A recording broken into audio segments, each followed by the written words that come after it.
agora com vocês, Ângelo Tramezino, com a fabulosa história de nossa cidade para crianças. Resende, 220 anos. Olá, criançada! Estão preparados para a nossa viagem na fabulosa história de nossa cidade?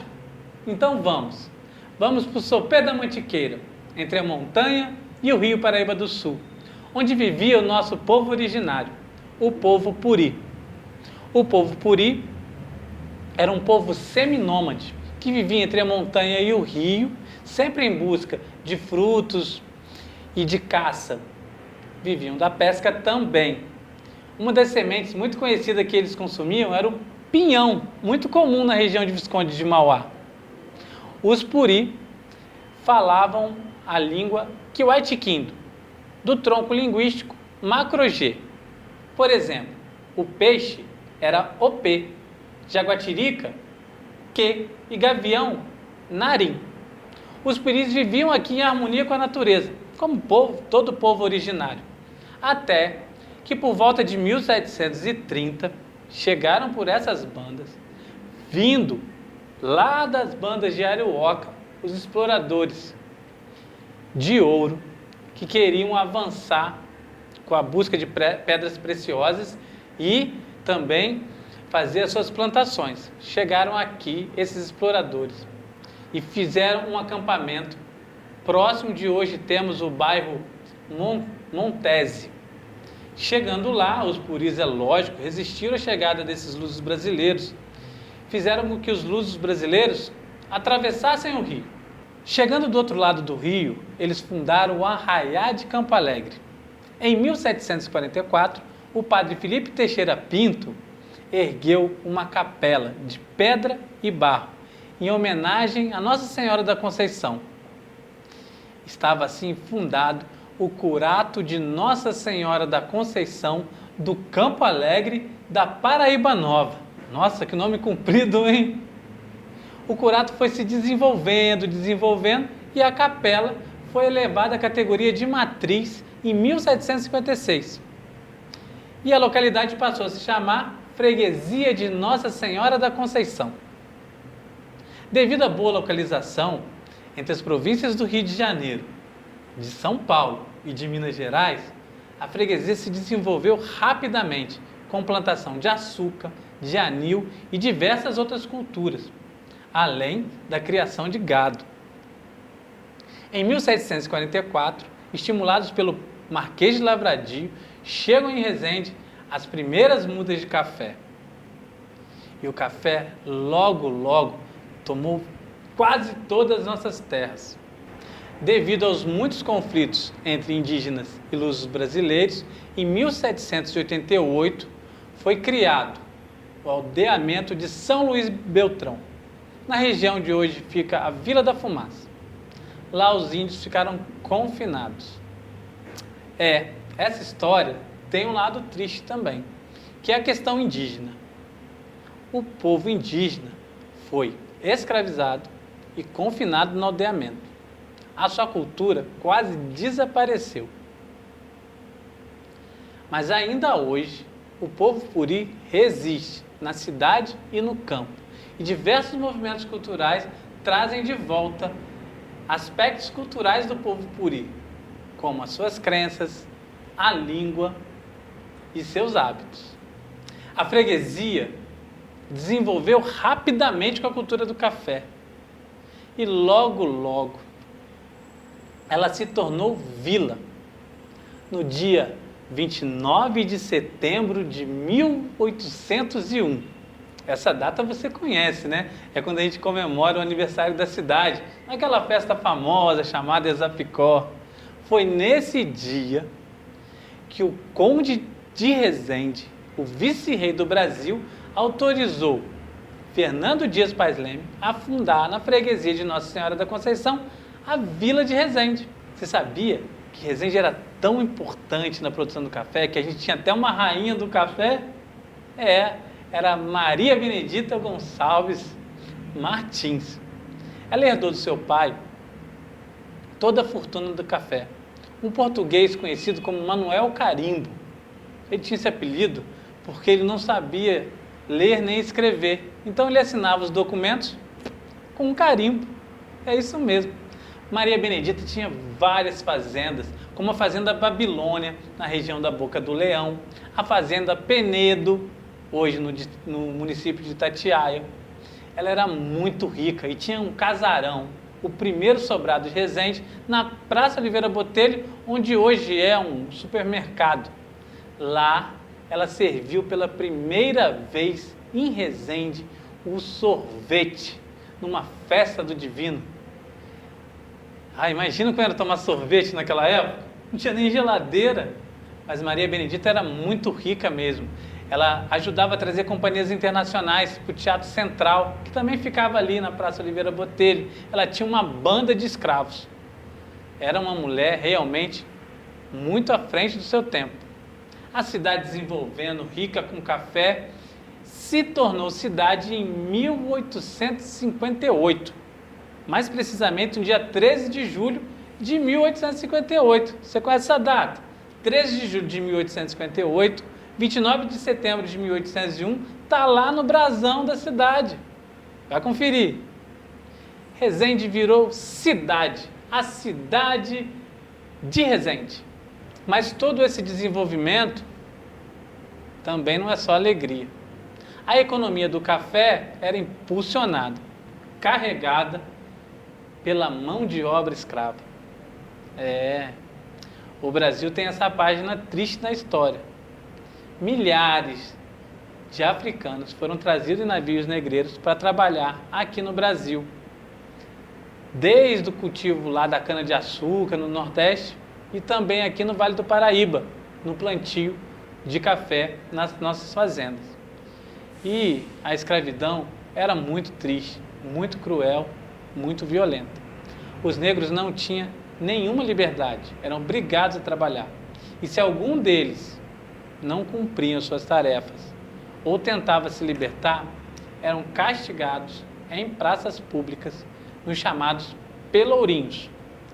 O Pelourinho em Resende ficava onde hoje temos a Praça do Centenário. Essa página muito triste da nossa história. No século XIX, mais da metade da população de Resende eram de afro-brasileiros escravizados. Mas apesar de toda essa violência, de toda essa tristeza, os afro-brasileiros contribuíram muito para a nossa história e para a nossa cultura. Temos diversos exemplos de afro-brasileiros que são importantes no esporte, nas artes, como Machado de Assis, como Daiane dos Santos, como Cartola. Você sabia que aqui em Resende também nós temos uma figura muito importante para a cultura do Brasil? Nascido no antigo distrito de Boa Vista, hoje Engenheiro Passo, em 1889. Mano Eloy foi para o Rio de Janeiro ainda adolescente e lá foi trabalhar vendendo bala, depois foi estivador e começou a frequentar as rodas de jongo, as rodas de samba e os terreiros. Ele foi o primeiro cidadão do samba, reconhecido pela sociedade carioca. Ajudou a fundar escolas como Império Serrano, a Portela e levou o samba para Mangueira.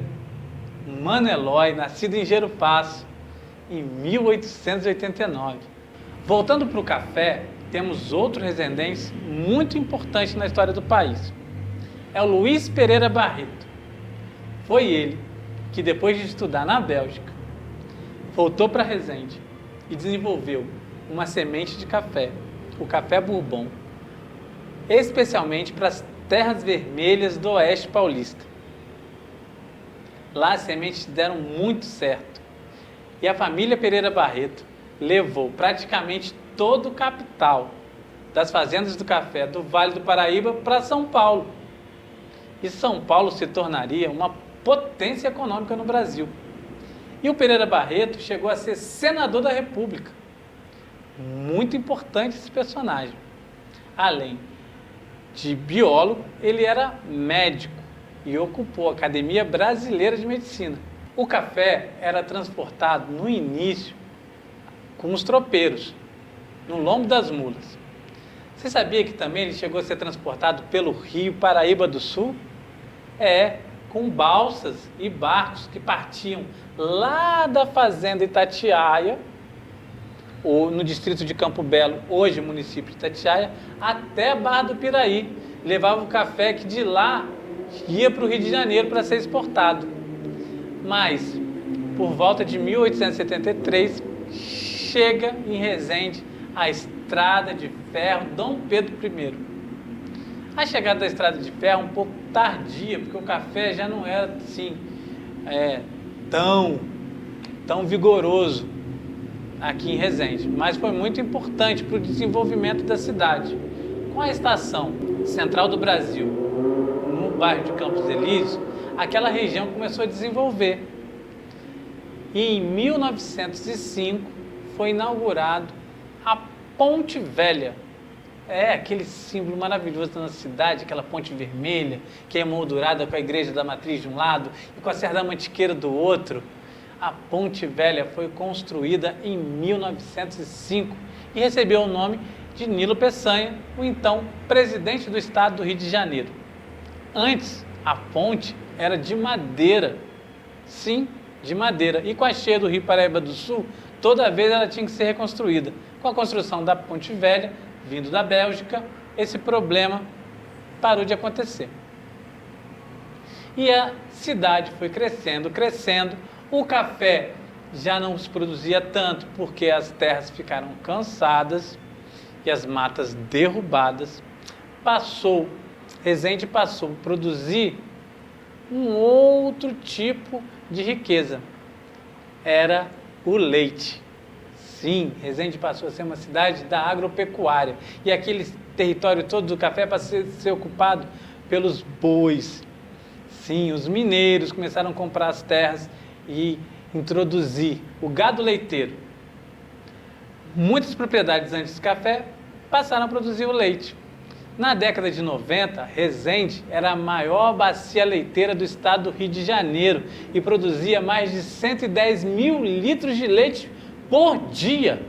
Sim, em 1940 foi inaugurada a cooperativa de leite, a usina Marcondes Godoy. Agora eu vou falar dos outros povos que compõem esse caldeirão cultural que é a nossa região. Sim, em 1875 surge aqui da nossa região a primeira colônia italiana do Brasil, lá na região de Porto Real. Em 1908 surgem as colônias de Visconde de Mauá e também de Monte Serrat, onde é a região do Itatiaia, lá do Parque Nacional. E lá vem outros europeus, como os suíços, os alemães, os suecos. Sim. E também chega, em 1927, os finlandeses. É um grupo de finlandeses trazidos pelo Toivo, que idealizou uma colônia naturalista. Ele comprou a fazenda de Penedo, da Maria Benedita, e lá fundou a primeira colônia finlandesa do Brasil, em 1927. Na década de 1930, chegam aqui em Resende os primeiros japoneses, vindo da região de Santos e de São Paulo. Chega aqui a família Aoki e começa a arrendar terras aqui na região do Jalisco para plantar arroz e hortaliças. E temos também, muito importantes no nosso comércio, a colônia síria e libanesa, que chega no Brasil ainda no século XIX, mas os primeiros comerciantes sírios e libaneses chegam em Resende no início do século XX, em 1910, com Sarqui Simão. E, gente, o século XX foi muito agitado aqui. Resende passou por uma revolução urbana. Em 1944, chega aqui a Academia Militar das Agulhas Negras. O Campos Elíseos foi totalmente modificado. Rede fluvial, energia elétrica, construíram o bairro dos militares, o Monte Castelo. Foi uma loucura. Em 1951, também é inaugurada a rodovia Presidente Dutra, a Via Dutra, que liga o Rio de Janeiro a São Paulo. Trouxe bastante desenvolvimento também. Inclusive, as indústrias começaram a surgir a partir da construção da rodovia Presidente Dutra. Em 1968, é construída, sabe o quê? A usina do Funil, a represa do Funil, para poder produzir energia elétrica. Isso também melhorou, sabe o quê? As cheias do rio. Não tinha mais enchente no Campos Elíseos, nem ia carregar mais a ponte. E no século XX, no início da década de 1990, começam a surgir várias indústrias. E Resende se torna o maior polo metal mecânico do estado do Rio de Janeiro e o segundo maior do Brasil. Chegam montadoras de carro, as empresas que produzem autopeças. A cidade se desenvolve muito e a gente parte dos quase 40 mil habitantes na década de 60 para 130 mil atualmente. Essa é a história da nossa cidade. Você quer conhecer mais sobre ela? Vou apresentar para você o nosso livro, A Fabulosa História da Nossa Cidade, onde eu faço uma homenagem ao nosso mestre Claudionor Rosa, que conta essa história para você. Gostaria de mandar um abraço especial a todo mundo da produção da FLI. Obrigado pelo convite. A FLI é um patrimônio da nossa cidade, é muito importante para a gente. Eu estou adorando participar dessa edição, FLI 360. Um beijo. Tchau, tchau.